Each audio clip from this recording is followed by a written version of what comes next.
Efésios capítulo 2, vamos ler o versículo 8, 9 e o 10. Porque pela graça sois salvos por meio da fé, e isso não vem de vós, é dom de Deus, não vem das obras, para que ninguém se glorie, porque somos feitura sua, criados em Cristo Jesus para as boas obras, as quais Deus preparou para que andássemos nelas. O irmão Ronei me presenteou com um livro do Wayne Grudem, que é esse livro aqui, Política segundo a Bíblia, princípios que todo cristão deve conhecer. Eu li rapidamente esse livro, e o que eu vou abordar nessa noite é baseado nesse livro, e eu quero convidar você a refletir sobre isso, principalmente nessa semana em que nós vamos ver e ouvir na rádio, na televisão, talvez coisas que não precisaríamos ver, né? No que se refere a essa competição, a essa busca pelo poder aqui no nosso país. Eu quero começar com algumas perguntas. Eu quero que você pense sobre elas, não precisa responder, mas pense aí e responda para você mesmo. Primeiro, é possível você conjugar a vida cristã com a política?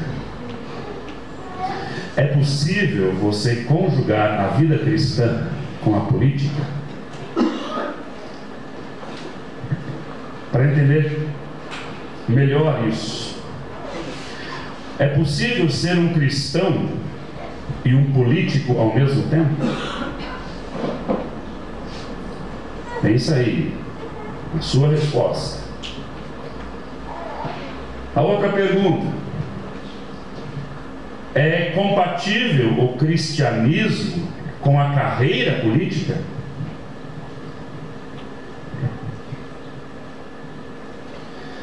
É compatível ser um cristão correto, irrepreensível e assim mesmo estar engajado na vida política? O que você pensa sobre isso? É curioso, irmãos, que nos últimos anos muitas pessoas têm colocado a sua posição contrária ao cristão fazer parte de política ou da política. Eu conheci um irmão lá no Rio Grande do Sul que sem dúvida alguma seria eleito vereador da cidade, seria o mais eleito da cidade, e ele sempre esteve interessado nisso, mas a esposa dizia não. Aliás, dizia não, diz até hoje não, e ele não se envolve com isso, porque as pessoas dizem o seguinte: crente não deve fazer parte da política, porque toda pessoa que entra na política se corrompe. Dizem mais: o poder corrompe. E então as pessoas tomam a postura de omissão, mais do que omissão, de acovardamento. Mas eu quero dizer, irmãos, nesta noite, e guarde isso: a política, ela é legítima. A política é legítima. O que significa política? Política significa a arte de governar. Deus, quando colocou o homem no mundo, deu-lhe uma ordem. Lembra qual é a ordem? De ser gestor de toda a criação do Senhor. Que o homem tivesse acesso. O problema, então, se a política é legítima, se a política significa a arte de governar, se essa arte de governar vem do próprio Deus para nós, qual é então o problema? A política? Não. A política não é o problema. O problema está na corrupção que se infiltrou, que ingressou na política. Por isso, nós precisamos ter alguns cuidados em relação a esse assunto. Um deles, não é verdade que é o poder que corrompe. Não é verdade. O poder, ele apenas manifesta, revela os corrompidos. Você já parou para pensar isso? Não é o poder que corrompe as pessoas. O poder simplesmente manifesta a pessoa que é corrompida. Já está isso dentro dela. É absolutamente, diante disso, então, legítimo que um homem de Deus, uma mulher de Deus, abrace a causa política. É legítimo isso. Mas para isso precisa ter pelo menos 3 posturas. Pelo menos 3 posturas. Primeiro, vocação política. Vocação política. E isso é algo importante nós entendermos. Precisa ter vocação. Político precisa ter vocação para isso. Além da vocação, você precisa ter preparo político. Não é assim, amanhã você vai lá, eu vou me candidatar nas próximas eleições. Não, você precisa ter preparo. Você precisa pelo menos fazer algum treinamento, algum curso nessa área. Preferencialmente ciências políticas, que vai lançar você dentro desse mundo. E a terceira condição é ética. Na Bíblia, nós encontramos homens de Deus que viveram a vida política. Muitos deles. Vou citar Neemias. Neemias, governador de Jerusalém. Neemias chega a testemunhar, chega a dizer que os que o precederam, oprimiram o povo, mas que ele não faria assim. Neemias, governador de Jerusalém. Teve um rapaz que foi vendido pelos irmãos para uma terra distante, estranha, e ele se deu bem lá e chegou a ser governador. Lembra o nome dele? José do... Até o nome dele, né? José do Egito. Aí ele não era do Egito.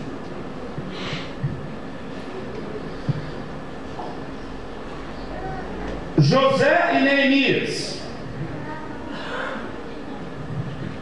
foram bem-sucedidos nessa empreitada política das suas vidas. Por quê? Principalmente por duas razões fundamentais. Primeira, por causa do temor a Deus. Segundo, amor ao povo. Temor a Deus e amor ao povo. Olha só o que diz em Provérbios capítulo 29, o versículo 2: quando o justo governa, o povo é abençoado, mas quando o perverso, o ímpio governa, o povo geme. Tanto José quanto Neemias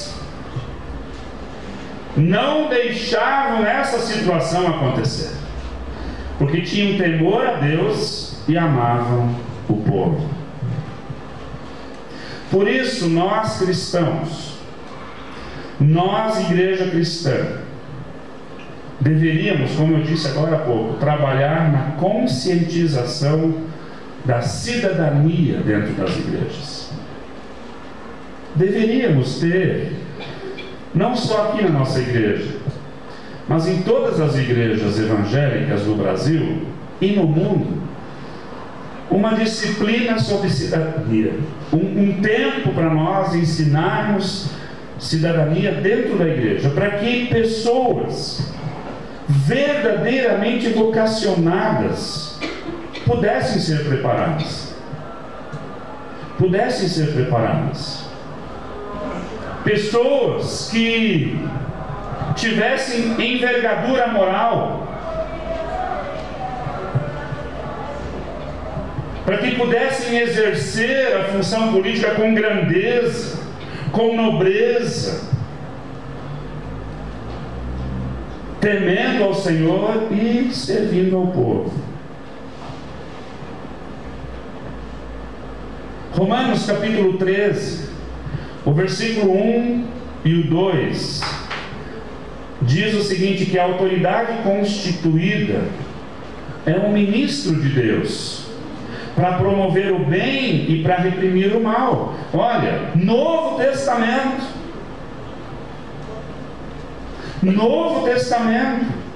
de tal forma que a vida civil, a vida política, poderíamos dizer aqui que é uma vocação, uma sacrossanta vocação.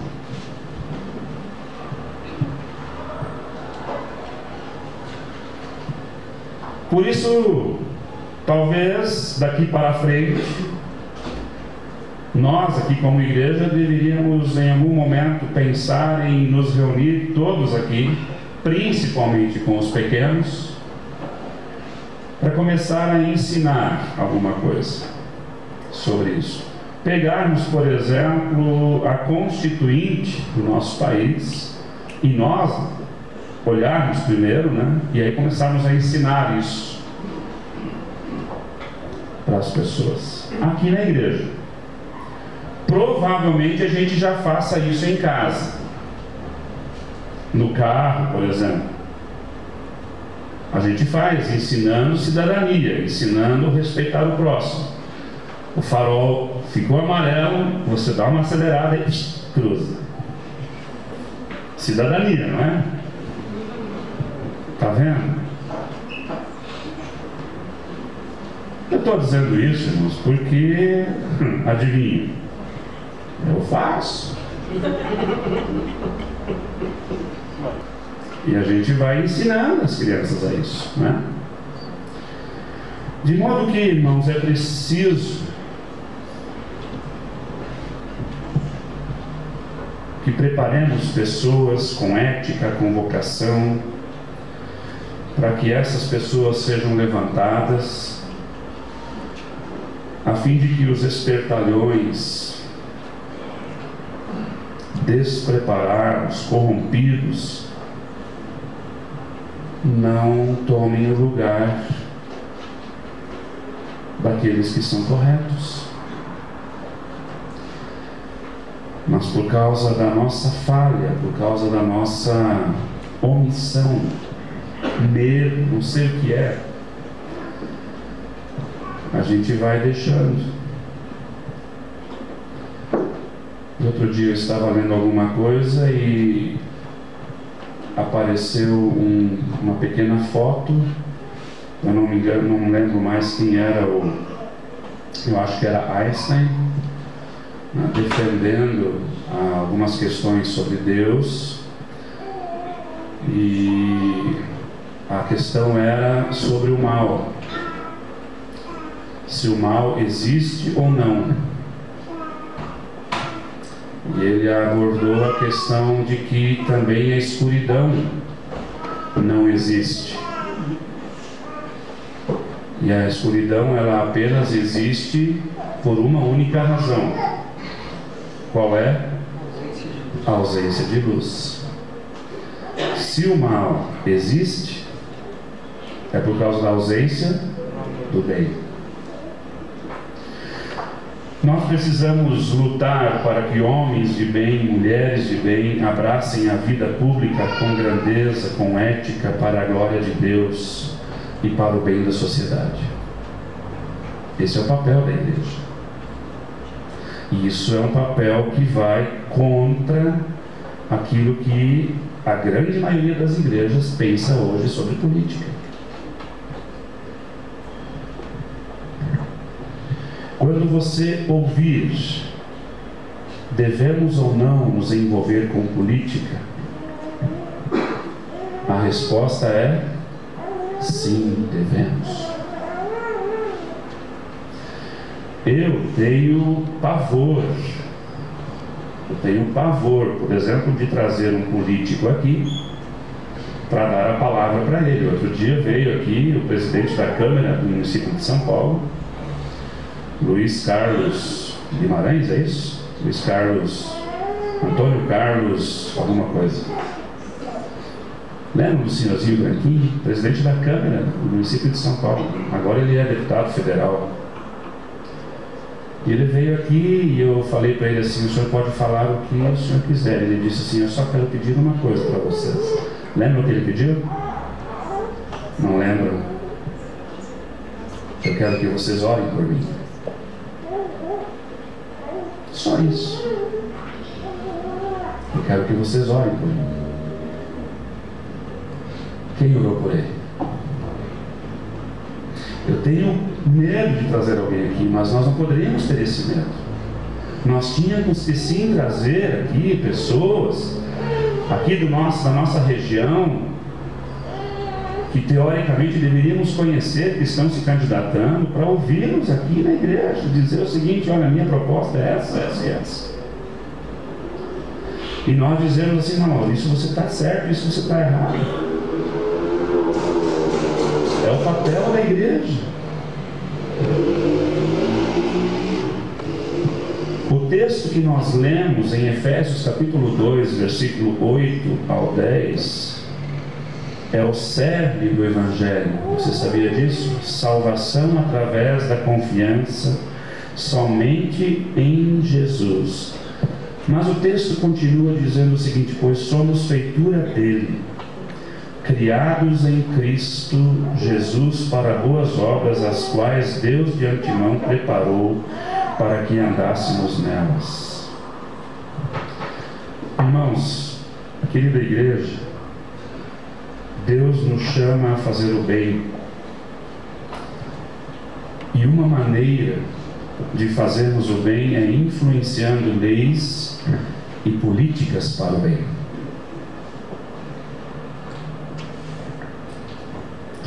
Essa é uma maneira de obedecer o mandamento de Jesus, que diz: amarás o teu próximo como a ti mesmo. A Bíblia diz: assim brilhe a vossa luz diante dos homens, para que vejam as vossas boas obras e glorifiquem o vosso Pai que está nos céus.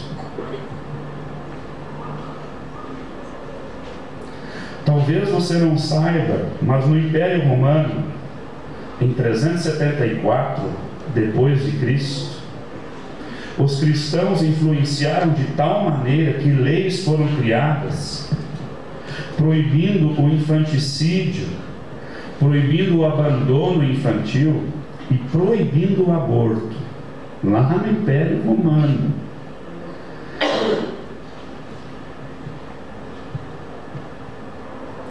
A influência cristã levou a uma lei na Índia em 1829. Lá na Índia, os cristãos, os crentes, produziram uma lei que proibia a cremação de viúvas com o seu marido que morreu. Porque o cara morria, vamos queimar ele, mas vamos queimar a viúva também, viva. A gente não sabe disso. Sabe quem mudou essa realidade? Lá na Índia, em 1829, crentes se envolveram na política. Olha que absurdo.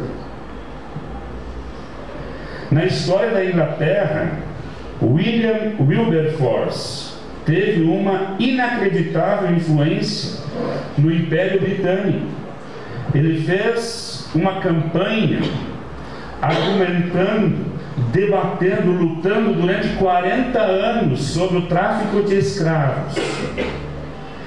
Olha a luta desse camarada, William Wilberforce, durante 40 anos, crente no Senhor Jesus, batalhou contra o tráfico de escravos. Ele ganhou a batalha. Não somente a proibição do tráfico de escravos, mas a própria escravatura em todo o Império Britânico no início do século XIX. A escravatura no Império Britânico foi abolida por causa da batalha desse crente no Senhor Jesus. Na história mais recente, o reverendo Martin Luther King, pastor batista, batistão, o cara era batistão, ele pregava a partir da Bíblia que as leis tinham que ser mudadas para proibir a segregação e a discriminação racial nos Estados Unidos. Homens e mulheres, durante a história, influenciando o governo para o bem. Nós precisamos pensar nisso. De modo que hoje eu quero desafiar você a influenciar o governo para o bem de acordo com os padrões morais de Deus. Padrões morais que nunca mudam. São padrões sábios, padrões honrosos e benéficos para toda a humanidade. Toda a humanidade. Nós precisamos de homens e mulheres que se levantem contra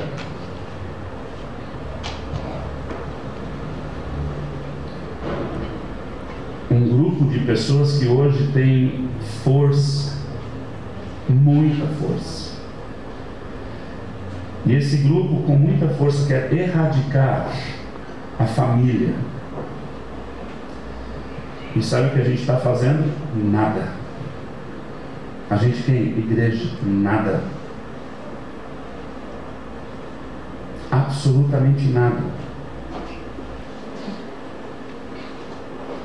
A gente não faz. Na nossa rua hoje a gente tem medo. Para um carro na frente da nossa casa, liga o rádio em som alto e a gente não sabe o que fazer. Queridos, nós não podemos nos omitir, nós temos que fazer alguma coisa. Mas a gente não faz porque tem um custo isso, tem um preço, não é? A gente pensa o seguinte: poxa, vou arrumar confusão, é tão violenta a cidade, né? Tão violenta a cidade. Sei lá que a pessoa não vai querer, depois vai querer brigar, tirar satisfação. A gente passa uma série de coisas. Ok, mas nós precisamos não nos calar. Sabe aquela atitude, vocês crentes, nós crentes que temos, em relação a algumas coisas na igreja, que a gente fica falando aqui, ali, tal. É essa atitude que a gente tem que ter, de não nos omitirmos na questão da política. Outro dia eu passei aqui pela manhã na escola dominical um vídeo de uma senhora que é advogada. Eu não lembro agora o nome dela, vocês ainda devem lembrar. Houve um chororô aqui. Eu vou fazer de tudo para não aprovarem leis que vai tirar o nome de pai e mãe da identidade do seu filho. Nós, igreja, precisamos ser contra. Quando a gente lê na Bíblia sobre o número da besta, que vão implantar chip e tal e tudo, implantar na gente, né? Você sabe que esse negócio já acontece. Nós temos que levantar contra essas coisas. Mas isso facilita a nossa vida. Mas algumas coisas nós precisamos ficar atentos. Nessa semana, agora, você precisa então perguntar: como vou escolher o candidato certo? Primeiro, você tem tempo para isso. Sugestão que eu vou te dar agora: como escolher o candidato certo? Primeiro, conheça a vida do candidato. Lembra Provérbios 29:2? Quando se multiplicam os justos, o povo se alegra. Quando, porém, domina o perverso, o povo suspira, geme. A partir do momento que uma pessoa se propõe a ter uma vida pública, tudo a seu respeito passa a ser direito de conhecimento do povo, resguardando, é lógico, algumas questões de intimidade pessoal. Nós precisamos saber sobre a vida pessoal. Descubra de que família é o candidato. Vê se ele é casado ou não. Se tem filhos. Onde vivem. Se for alguém da sua cidade, perto de você, da sua região, do seu ambiente, vai ser ou não vai ser interessante ele representar você? Você o conhece. Porque Deuteronômio 17, versículo 15, a Bíblia diz: o homem estranho, que não seja dentre os teus irmãos, não estabelecerá sobre ti.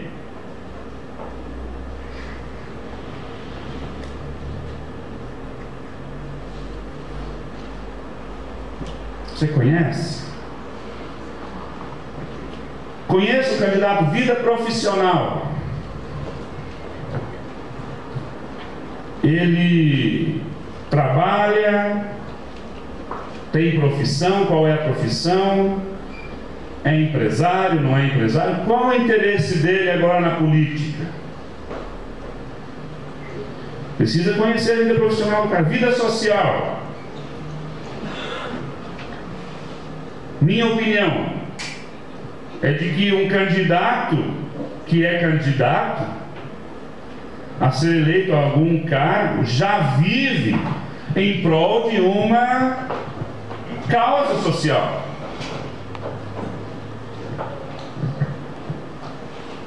Não dá para esperar, irmãos, o candidato fazer alguma ação social depois de eleito.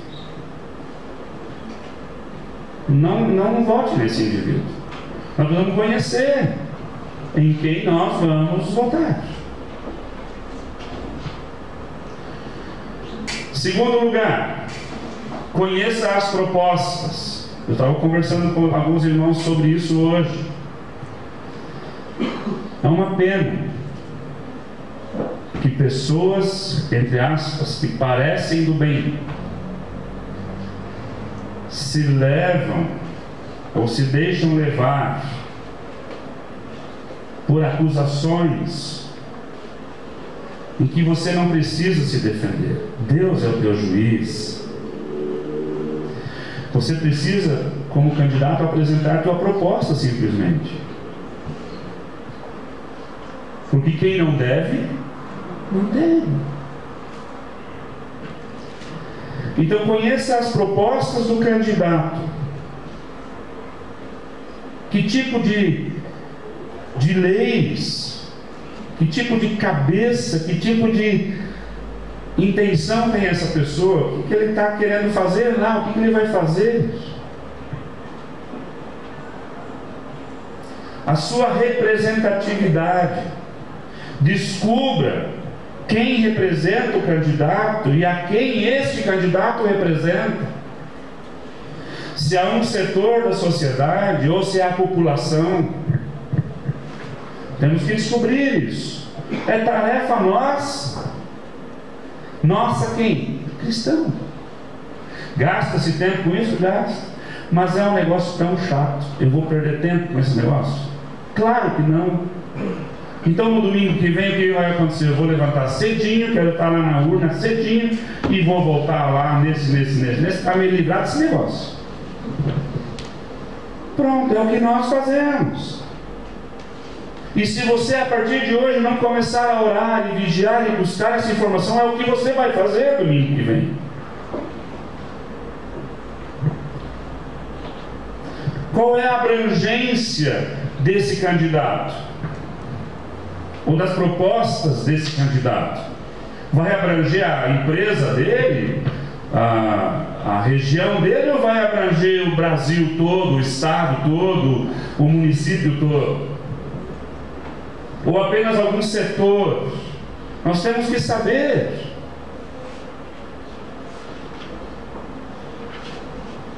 Eu vou dar um exemplo. O indivíduo que traz propostas lindas, maravilhosas sobre educação. Falamos um pouco sobre isso hoje. É preciso educação no nosso país? É preciso. Mas você vai fazer escola de primeiro mundo se a molecada não quer estudar? Eu pago escola cara para os meus filhos. E se não der de vez em quando uns pega, não adianta. Você está jogando dinheiro fora.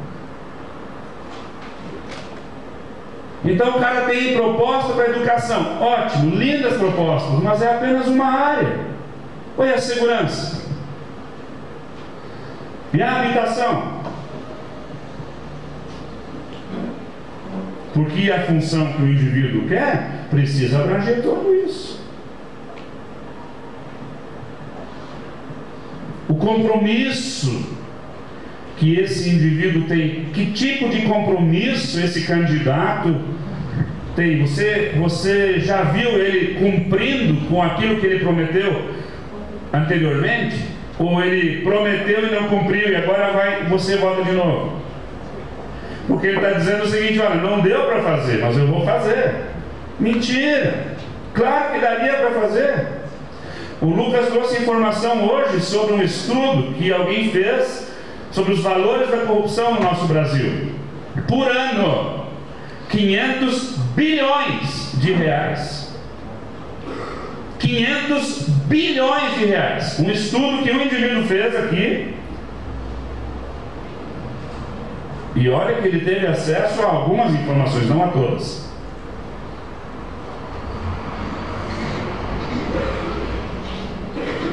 Então nós precisamos conhecer isso.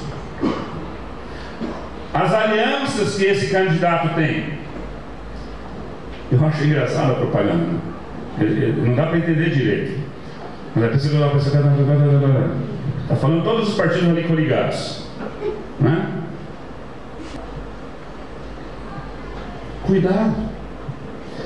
Conheça as alianças que o candidato faz. 1 Coríntios capítulo 15, versículo 33 diz: não vos enganeis, as más conversações corrompem o quê? Bons costumes. Ninguém governa sozinho, nós sabemos disso. Por isso, veja que tipo de aliança essa pessoa tem. Partido, que tipo de coligação, assessoria. Nós conhecemos, você conhece algum assessor de algum político? Um político competente se torna ineficaz se não estiver bem assessorado. Provérbios 29, versículo 12: se o governador dá atenção a palavras mentirosas, virão a ser perversos todos os seus servos. É importante conhecer os inimigos do teu candidato. Vamos saber. Você sabe quem são os inimigos do seu candidato? Mais do que saber quem são os inimigos, por que é inimigo?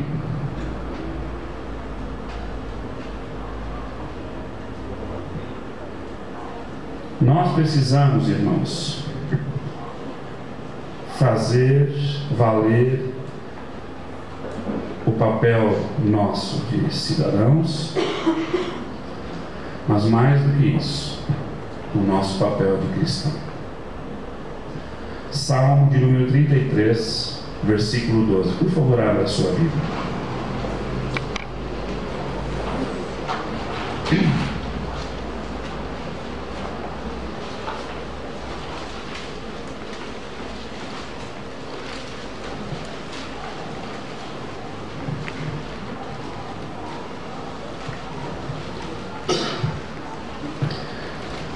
Vamos ler juntos?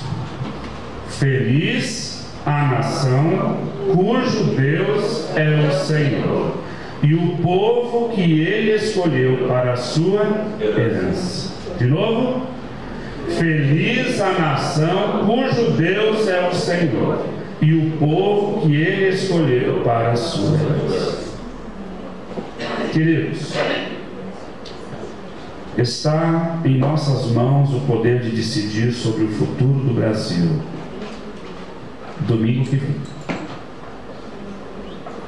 Domingo que vem. Pense bem nisso.